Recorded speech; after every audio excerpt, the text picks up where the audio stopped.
I recently came across a Moog, whatever, little fatty emulation called LittleOne by Xhun Audio. Um, I really like it, and because it's like the layout, it's taken basically directly from the layout. It's of course missing, the fine tune. I wish it had that, like a global fine tune, just so you could stack these up, and you can have them kind of offset, just give it more of an analog feel. If you're listening to this, please add that.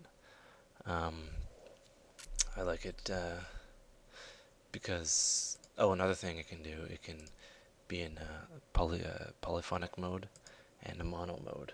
So that way, the original Little Fatty can't do polyphonic. It's a monophonic synth. Um, one of the gripes, I've only used real Little Fatty probably a handful of times in store, and the only thing that's kind of off is the way the oscillators switch between each other. Which waveform? If you kind of go here, kind of disappears. Well, to me it sounds weird, but it's probably just me being ridiculous. We're gonna be focusing just on the main section here. I like this not just because it's just basically two oscillators, but it has the exact same layout, and it's kind of intuitive how the Little Fatty how it works. It's really fun. So basically, we'll get into the modulation later, but it has your two oscillator sections, and you have to actually press the button, and the knob it's a universal knob for everything. That's how they made them, and they're kind of cheap. By kind of cheap, I mean like $1,500. But what we'll do is we'll just I like that. We'll make sure that's up. We'll turn legato off, or turn off return. Yeah.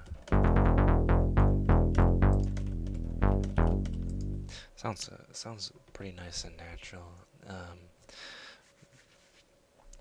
One thing we'll do is I'll overload the filter just a tad.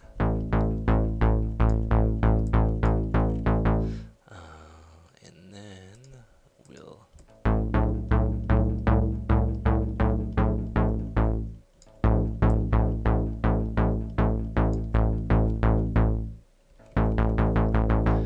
fine tune that.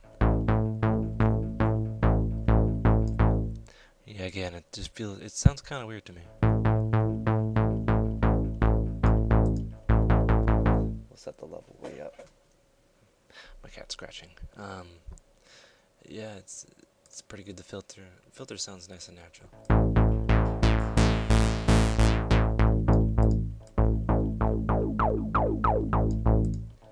Again, the resonant isn't quite there.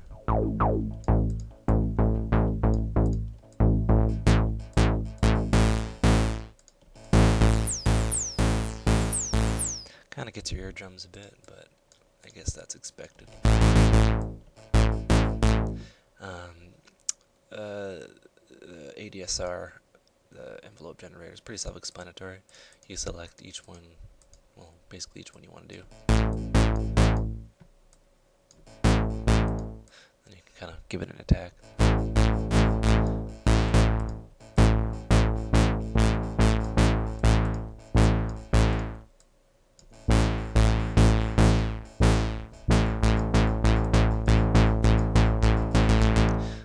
One thing I like is I like to just select the first oscillator and then give it some modulation.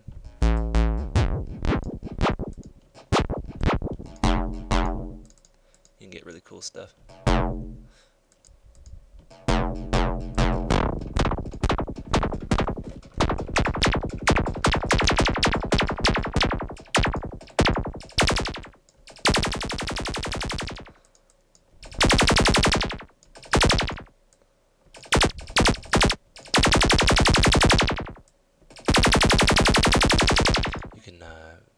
filter as well.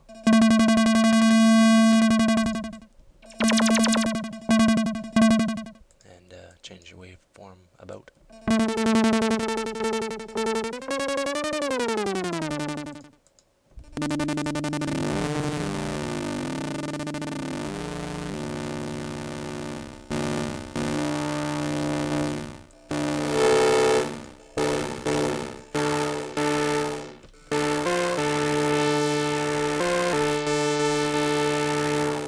Sounds pretty analog.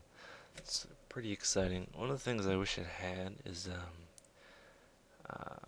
I'm a little ignorant. I'm not really sure if this is how it works, but what you can do is you can take the headphone jack and run it into the in slot on the back of this, and what it'll do is it'll overload the filter. I'm not sure if that can be emulated or not easily, but they should really add that in.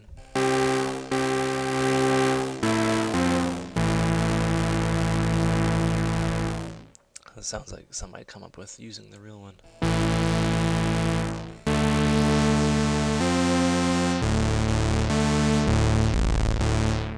Kind of lacks the low end rumble, I think.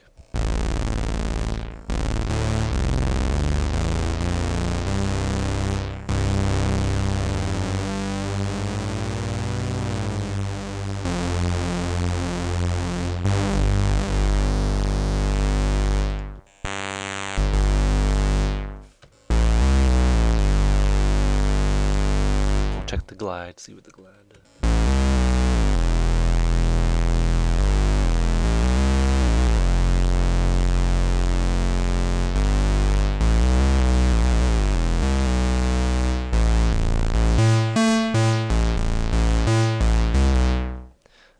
Overall, it sounds pretty good.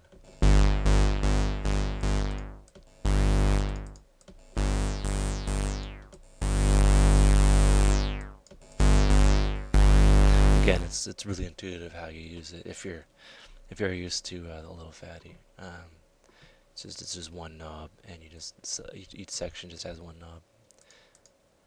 And what we'll do.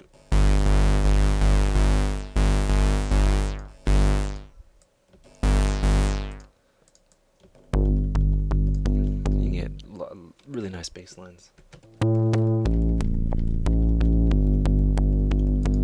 We'll just listen to one oscillator.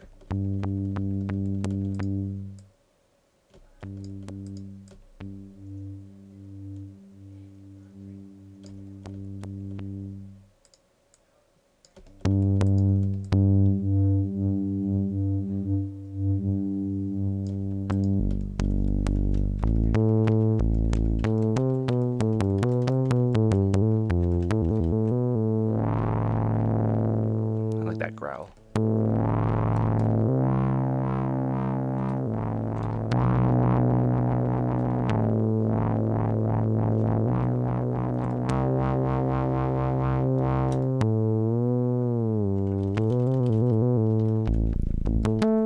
Pretty easy on the CPU.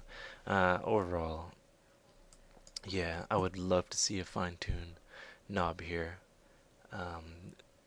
You know, just for the instance of me stacking multiples of these together and having a Moog party, and look into the running the headphone out into the main in and giving it that nice kind of saturated feel. It also has an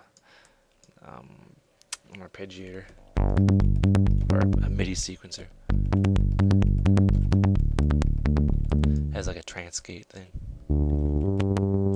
that I'm not really into. Tube distortion and delay reverb, flanger and chorus, and you can have two of these guys together. The chorus sounds really nice.